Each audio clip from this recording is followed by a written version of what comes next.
remember most about Christmas morning is my mom always having a casserole ready for us to eat after we were done opening presents. During the holidays, it's so important that we eat well-rounded meals, especially for breakfast, so we can keep up our energy, keep our positive attitudes, and really enjoy the season.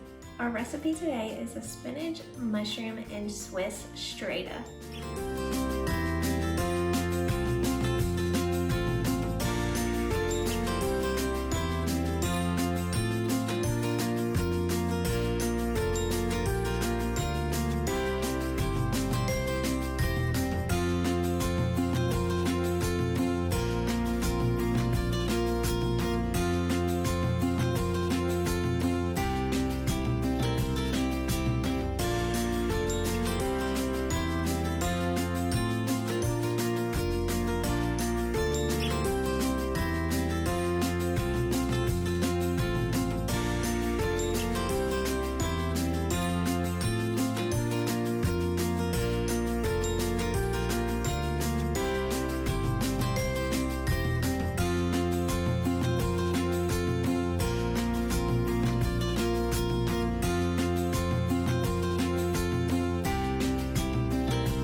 The best part about this recipe is you can swap out some of the ingredients for more of your favorite foods and flavors. You can also prep this recipe the night before so you can focus less on food in the mornings and more on the fun. Prepping ahead of time ensures that you and your family have a delicious and nutritious meal to start your day.